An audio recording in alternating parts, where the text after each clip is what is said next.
अल्हम्दुलिल्लाहि वहदहु वस्सलातु वस्सलामु अला मन ला नबिय्य बअदह। अल्हम्दुलिल्लाहिल्लज़ी शर्रफ़ना अला साइरिल उमम। अल्हम्दुलिल्लाहिल्लज़ी ला इलाहा इल्ला हुवर रहमानुर रहीम। अम्मा बअद फ़अऊज़ु बिल्लाहि मिनश शैतानिर रजीम। बिस्मिल्लाहिर रहमानिर रहीम। इन्न अव्वल बैतिन वुज़िअ लिन्नास वक़ाल अल्लाहु तआला फ़ी मक़ामिन आख़र फ़ी बुयूतिन अज़िनल्लाहु अन तुरफ़अ व युज़्करा फ़ीहा इस्मुहु युसब्बिहु लहू फ़ीहा बिलग़ुदुव्वि वल आसाल। सदक़ल्लाहुल अज़ीम। क़ाल नबिय्यु सल्लल्लाहु अलैहि वसल्लम मन बना लिल्लाहि मस्जिदन बनल्लाहु लहू बैतन फ़िल जन्नह औ कमा क़ाल अलैहिस्सलातु वस्सलाम। सब हज़रात दुरूद शरीफ पढ़ लीजिए। अल्लाहुम्मा सल्लि अला सय्यिदिना व मौलाना मुहम्मदिन व अला आलि सय्यिदिना व मौलाना मुहम्मदिन व बारिक वसल्लिम। तीन बातें आप हज़रात के सामने मुख्तसरन अर्ज़ करूँगा। उम्मीद है कि आप हज़रात तवज्जो से सुनेंगे भी सही, और इस पर अल्लाह मुझे और आप सबको अल्लाह अमल करने की भी तौफ़ीक नसीब फ़रमाए। कि मस्जिद की इब्तिदा कब से हुई। दूसरी बात मस्जिद की तामीर के हवाले से, और तीसरी बात मस्जिद की आबादी के हवाले से। इस कायनात के वजूद में आने के बाद अल्लाह रब्बुल इज़्ज़त ने कायनात के ऊपर सबसे पहले अपना घर बनवाया है। इन्ना अव्वल बैतिन वुज़िअ लिन्नास, कि सबसे पहला घर जो लोगों के लिए बनाया गया इबादत के तौर पर, वो घर बैतुल्लाह अल्लाह का घर बनवाया गया।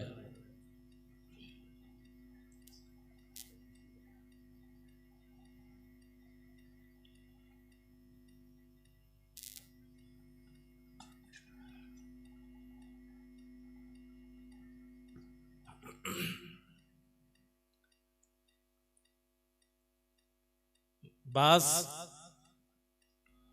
मुफस्सिरीन ने लिखा है कि सबसे पहली तामीर जो थी वो फरिश्तों ने की थी, और उसके बाद सैयदना हज़रत आदम अलैहिस्सलातु वस्सलाम ने की। ये सिलसिला चलता रहा यहाँ तक कि नबी आखिर ज़मां मुहम्मद रसूलुल्लाह सल्लल्लाहु अलैहि वसल्लम दुनिया में तशरीफ़ लाए। नबी अलैहिस्सलातु वस्सलाम मक्कतुल मुकर्रमा से जब मदीनतुल मुनव्वरह की तरफ हिजरत फरमाते हैं तो चंद रोज़ा क़याम आप सल्लल्लाहु अलैहि वसल्लम का क़ुबा के अंदर था। क़ुबा में आप सल्लल्लाहु अलैहि वसल्लम ने सबसे पहली जिस चीज़ की बुनियाद रखी है वो मस्जिद की बुनियाद थी। और फिर वहाँ से आप सल्लल्लाहु अलैहि वसल्लम जब मदीनतुल मुनव्वरह तशरीफ़ लेके गए हैं, वहाँ पर भी, हालांकि आप जानते हैं, मैं तफसील में नहीं जाना चाहूँगा, कि आप सल्लल्लाहु अलैहि वसल्लम ने जब हिजरत फरमाई तो सहाबा की हालत इंतहाई परेशान कुन थी। अपना घर बार, अपनी औलादें, अपना सब कुछ छोड़ छाड़ के वहाँ गए थे। कोई माल और दौलत नहीं था उनके पास, बल्कि वो तो दूसरों के जो अंसार सहाबा थे उनके सरों पर जाकर उनके साथ अल्लाह के नबी सल्लल्लाहु अलैहि वसल्लम ने मुआखात फरमाई। वो तो बेचारे लुटे फटे यहाँ पहुँचे थे। लेकिन कुर्बान जाइए, क्योंकि मोमिन का सबसे गहरा ताल्लुक और मोमिन के ईमान के तहफ़्फ़ुज़ की सबसे पहली ज़रूरत जो होती है वो मस्जिद हुआ करती है। इसीलिए अल्लाह के नबी सल्लल्लाहु अलैहि वसल्लम ने मस्जिद नबवी की सबसे पहले मदीनतुल मुनव्वरह पहुँचने के बाद बुनियाद रखी है। क्यों? इसलिए कि ईमान वाला मस्जिद के बगैर नहीं रह सकता है। एक मोमिन की ज़िंदगी मस्जिद के बगैर नहीं हो सकती है। इसीलिए नबी अलैहिस्सलातु वस्सलाम ने मस्जिद नबवी की तामीर रखी। हज़रत उक़बा बिन नाफ़े रहमतुल्लाह अलैह ने अपने लश्कर को लेकर तैवनिस के जंगलों के अंदर जब वहाँ पहुँचे तो वहाँ इस लश्कर के अंदर सहाबा की तादाद में तकरीबन 19 सहाबा इस लश्कर के अंदर शामिल थे। उक़बा बिन नाफ़े रहमतुल्लाह अलैह ने जंगल के किनारे पर खड़े होकर ऐलान फरमाया कि जंगल के दरिंदों, तुम्हें मालूम है कि यहाँ रहने के लिए अल्लाह के नबी सल्लल्लाहु अलैहि वसल्लम के सहाबा की जमात आई है, लिहाजा तुम अपना अपना यहाँ से बिस्तर गोल करो और यहाँ से निकल जाओ। मुअर्रिख़ आज भी लिखता है कि उनकी इस आवाज़ के ऊपर जंगल के सारे दरिंदे उस जंगल को खाली करके वहाँ से जा चुके थे। अब वहाँ पर उनको फिक्र हुई कि यहाँ रिहाइश इख्तियार करनी है तो करना क्या चाहिए, मस्जिद की तामीर ज़रूरी है। तो उन्होंने वहाँ पर मस्जिद की तामीर के रखने के लिए जगह का इंतखाब फरमाया। और फिर उस वक़्त ये कंपास तो नहीं होते थे जी, रख लिया और डायरेक्शन आपकी दुरुस्त हो गई। तो डायरेक्शन दुरुस्त करने के लिए परेशान हुए कि क्या किया जाए। इसी परेशानी के आलम में रात सोए तो ख्वाब में प्यारे नबी सल्लल्लाहु अलैहि वसल्लम की ज़ियारत नसीब हुई। फरमाया उक़बा परेशान हो, क्या वजह है? कहने लगे अल्लाह के नबी सल्लल्लाहु अलैहि वसल्लम मस्जिद तामीर करनी है, डायरेक्शन कैसे रखें कोई समझ नहीं आ रही है। अल्लाह के नबी सल्लल्लाहु अलैहि वसल्लम ने फरमाया उक़बा मेरे साथ खड़े हो। फिर आप सल्लल्लाहु अलैहि वसल्लम ने मस्जिद का इहाता खुद मुंतखब फरमाया और जिस तरफ बैतुल्लाह की डायरेक्शन थी वहाँ का भी इंतखाब फरमाया।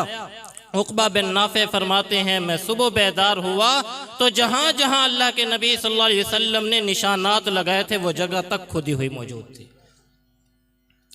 तो मैं जो बात अर्ज करने लगा हूँ वो ये कि मुसलमान के सबसे पहले जहाँ पर आबाद होता है वहाँ सबसे पहले अल्लाह का घर तामीर करता है।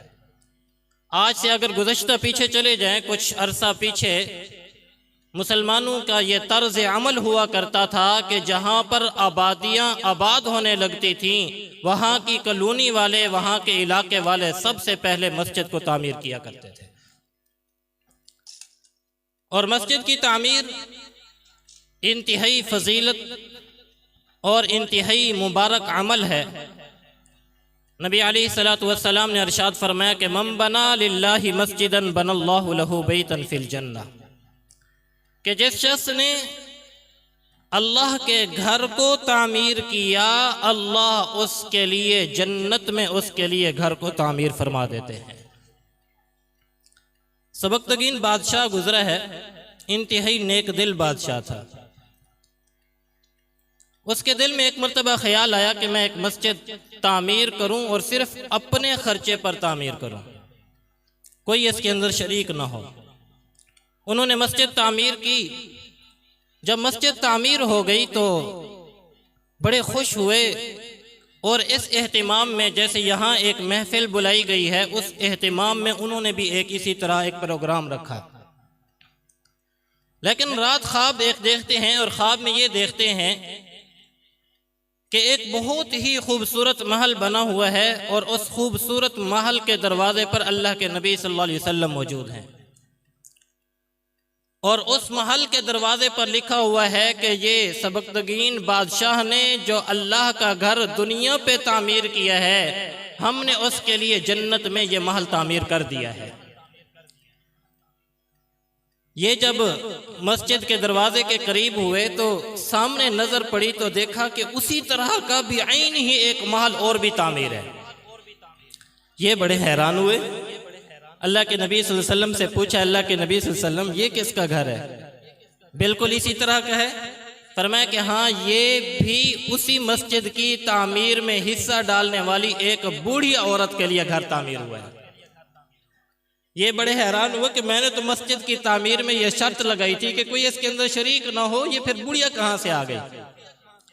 बेदार हुए, बड़ा सोचा समझा, मिस्त्रियों को बुलाया, मजदूरों को बुलाया, पूछने लगा कि मस्जिद की तामीर में किसी बुढ़िया ने कोई हिस्सा डाला है? मुझे तो किसी ने आकर नहीं दिया। सोच विचार के बाद एक मजदूर कहने लगा कि एक मर्तबा हम तामीर कर रहे थे तो पानी का जो डोल होते हैं ना, जैसे मस्जिद की तामीर में पानी डालने के लिए सीमेंट वगैरह में, गारे वगैरह में इस्तेमाल होते, वो डोल टूट गया था, लोटा। तो एक औरत वहां से गुजर रही थी तो उसने कहा कि ये तुम्हारा लोटा टूट गया है, ऐसा करो कि मेरे पास ये लोटा है, इस लोटे को तुम अपने इस्तेमाल में ले आओ। हमने इसको मामूली समझा, उसका लोटा ले लिया और उससे तामीर कर ली, उसी को इस्तेमाल करते रहे। सबकतगीन बादशाह ने कहा ढूंढो उस औरत बूढ़िया को। उस बुढ़िया औरत को ढूंढा, तलाश किया। तलाश के बाद जब वो बुढ़िया सामने आई तो बुढ़िया से कहने लगे, अम्मा आपका लोटा कितने दिरहम या दिनार का था? तो कहने लगी कि बादशाह सलामत क्यों पूछ रहे हैं? जी बस वैसे पूछ रहा हूँ, आप बताएं। कहने लगी जो मार्केट की कीमत है बस कोई 1/2 दिरहम का था। कहा अम्मा आप उस लेटे की कीमत मुझसे 10 दिनार ले लीजिए, वो लोटा मस्जिद का जो आपने दिया था मैं आपसे खरीद लेता हूँ।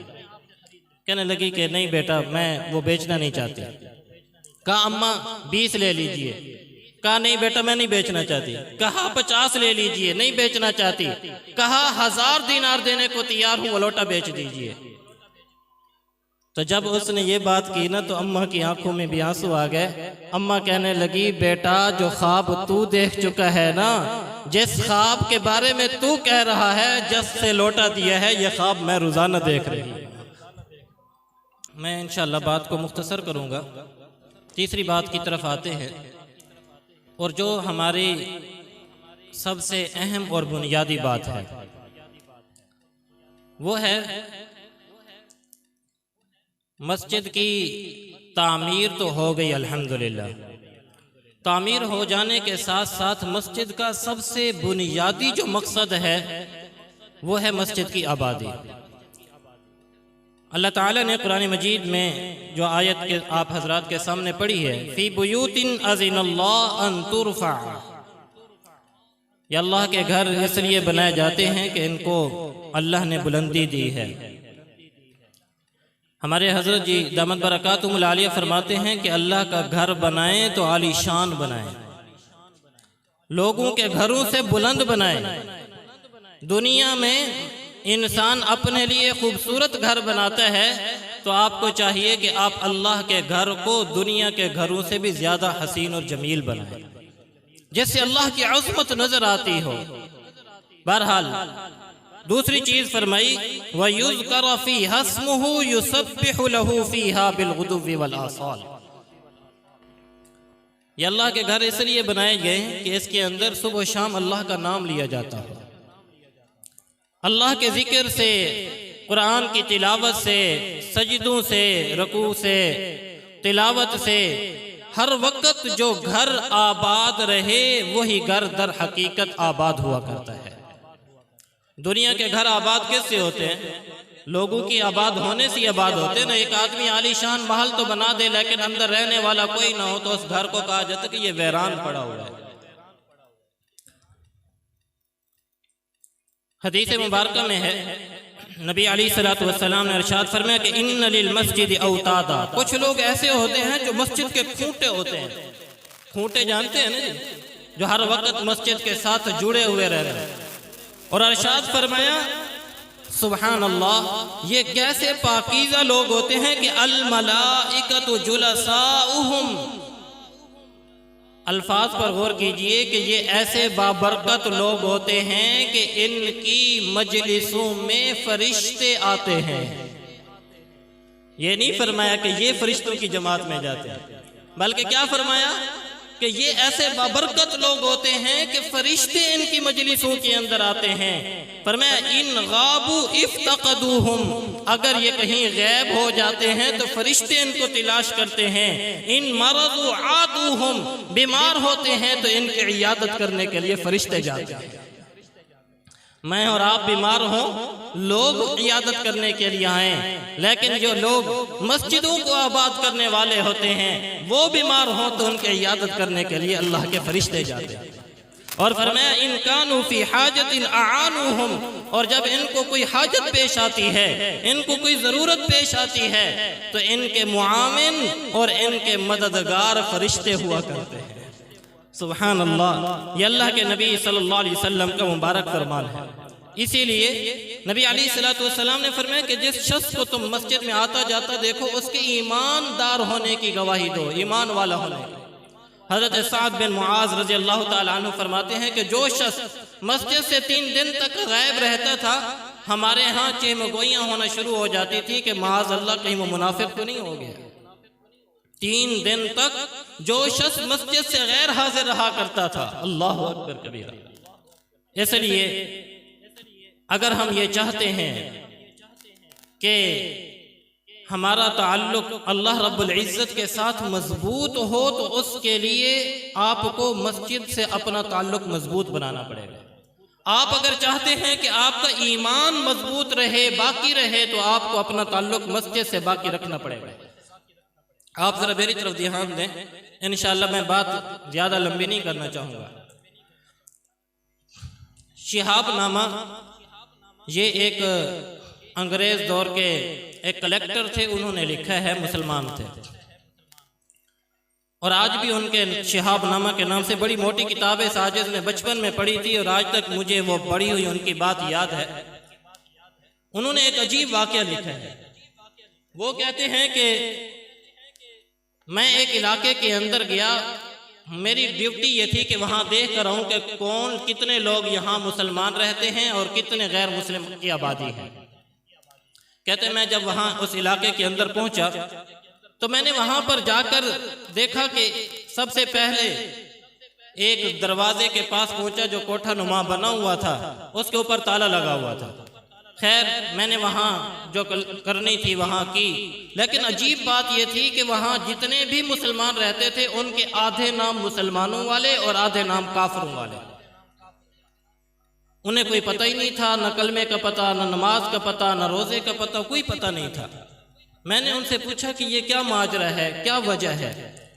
कहने लगे हमें यहाँ न कोई बताने वाला है, न कोई समझाने वाला है, न हमें कोई कलमे की तालीम और तलकीन करने वाला, हमें कोई पता नहीं। हमारे कारी साहब 15 यानी कोई साल बाद 2 साल बाद एक मरतबा आते हैं, तब ये मस्जिद का ताला खोला जाता है और फिर वो जो कुछ होता है करके चले जाते हैं, पर उसके बाद फिर हमें कोई पता नहीं होता। वो शहाबनामे के मुसन्निफ लिखते हैं, फरमाते हैं मुझे उस दिन ये समझ में आई कि इस मस्जिद की और मस्जिद के मुल्ला की अहमियत कितनी है, कि इस मस्जिद की वजह से जो उनके अंदर अगर ईमान की कोई रमक बाकी थी तो उस मस्जिद और मस्जिद के मुल्ला की वजह से, वगरना हकीकत में वो सब खत्म हो चुकी थी। इंडिया के अंदर जब शुद्धि की तहरीक चली थी, आप हजरात शायद जो पुराने हजरात हैं जानते हैं, अगर तारीख से आप वाकिफ हों, शुद्धि की तहरीक में लोगों को हिंदू बनाया जा रहा था। इस तहरीक के अंदर बहुत सारे मुसलमान, कोई जबरदस्ती, कोई किसी तरह उनको हिंदू बना दिया गया। लेकिन बाद में अंग्रेज ने रिसर्च की कि कौन मुसलमान ऐसे थे जो मुसलमान होने के बावजूद उन्होंने कुफ्र का रास्ता इख्तियार नहीं किया, हिंदू मजहब के ऊपर नहीं आए, गैर मुस्लिम नहीं बने। ये एक अंग्रेज की रिपोर्ट थी। कहने लगे जिस मुसलमान का ताल्लुक मस्जिद के साथ था, जिसने भी जबर किया गया वो उसने हिंदू मजहब को कबूल नहीं किया। इसलिए मेरे भाइयों, मेरे दोस्तों और बुजुर्गों, हम अगर आज अपने ताल्लुक को मस्जिद के साथ मजबूत रखेंगे तो हमारा ईमान महफूज रहेगा, और अगर मस्जिद से हम कट गए तो फिर याद रखिए कि ईमान का बचाना मुश्किल हो जाता है। मैं इसकी मिसाल यूं दिया करता हूं, और ये मेरी मिसाल शायद हदीस मुबारक के उन्वान पर हो जाए कि अल्लाह के नबी सल्लल्लाहु अलैहि वसल्लम ने इरशाद फरमाया कि मस्जिदें अल्लाह के घर की बेटियां हैं, बैतुल्लाह की बेटियां हैं, और जितनी रहमतें बैतुल्लाह के ऊपर नाजिल होती हैं वो रहमतें फिर आगे मस्जिदों के अंदर तकसीम होती हैं। फिर जो जो मस्जिद के अंदर आता है वो इन रहमतों को समेट कर अपने घरों के अंदर जाता है। मैं इसकी मिसाल यूं दिया करता हूँ, एक होता है मेन हेड जहां से बिजली आ रही होती है, फिर खंभों के ऊपर लगाए जाते हैं ट्रांसफार्मर, और फिर उन ट्रांसफार्मरों के साथ तारों का कनेक्शन होता है। अगर आपकी तार का कनेक्शन उस ट्रांसफार्मर के साथ मौजूद है तो आपके घर के अंदर बिजली आएगी, लेकिन अगर आपकी तार का कनेक्शन उस ट्रांसफार्मर के साथ नहीं तो आपके घर के अंदर बिजली नहीं आ सकती है। बैतुल्लाह हेडक्वार्टर है जहां अल्लाह की तरफ से रहमतें नाजिल होती हैं, और दुनिया की सारी मसाजिदें उस ट्रांसफार्मर की तरह एक शाखें हैं जहां से हमारे घरों के अंदर अल्लाह रब्बुल इज्जत की रहमतें पहुंचती रहती हैं। इसलिए मेरे भाइयों, अपने ताल्लुक को मस्जिदों के साथ मजबूत रखिए। मैं मुबारकबाद दूंगा भाई शाहबाज साहब को और उनके भाई जिन्होंने इस मस्जिद की तामीर में बहुत ज्यादा हिस्सा लिया और इसकी तामीर में खसूसी तौर पर उन्होंने मुआवनत फरमाई है। भाई रियाज साहब और उनके वालिद मोहतरम को भी मैं मुबारकबाद दूंगा कि आपके इस इलाके के अंदर इस मस्जिद को तामीर किया है। अल्हम्दुलिल्लाह अल्लाह ताला ने तौफीक नसीब फरमाई है, और ये वक़्त कबूलियत की दुआओं का वक़्त है। हज़रत इब्राहीम अलैहिस्सलातु वस्सलाम ने बैतुल्लाह की तामीर की, तो बैतुल्लाह की तामीर के बाद क्या मांगी थी? दुआएं। और जो दुआएं बैतुल्लाह की तामीर के बाद मांगी, अल्लाह ने हजरत इब्राहीम की सारी दुआओं को कबूल फरमाया।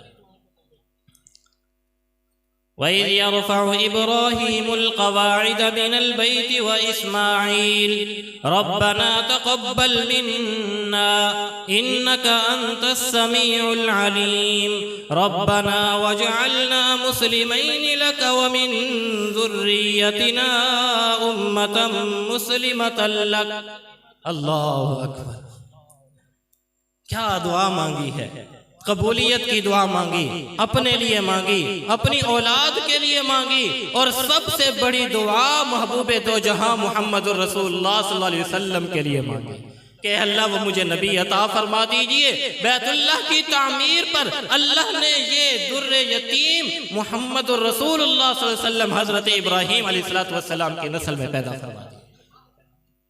इसीलिए उलमा ने लिखा है कि जब मस्जिद तामीर होती है, मस्जिद तामीर होने के बाद जो इंसान वहां पर जो दुआ मांगता है, अल्लाह उनकी दुआओं को कबूल फरमा लिया करता है। हमारे उस्ताद मोहतरम हजरत मुफ्ती ज़रअर अली खान साहब नव्वरल्लाहु मरक़दहू साथ फरमाते थे, मैं एक परेशानी में परेशान था, समझ नहीं आ रही थी, परेशानी दूर नहीं हो रही थी। फरमाते हैं मैंने साथियों से कहा देखो कहीं मस्जिद कोई तामीर हो रही हो। लोगों ने बताया कि फलां जगह पर एक मस्जिद तामीर हो रही है। फरमाते हैं मैं अपनी साथियों को लेकर वहाँ गया, मस्जिद अभी नई तामीर हुई थी। फरमाते हैं मैंने वहाँ नमाज पढ़ी, अल्लाह से दुआ मांगी, या अल्लाह तेरा घर तामीर हुआ है। इब्राहीम ने भी बैतुल्लाह की तामीर के बाद दुआ मांगी थी, अल्लाह मैं भी दुआ मांगता हूँ मेरी परेशानी का हल फरमा दीजिए। फरमाते हैं मेरे घर पहुंचने से पहले पहले अल्लाह ने उस परेशानी को दूर फरमा दिया। तो ये कबूलियत का वक़्त है।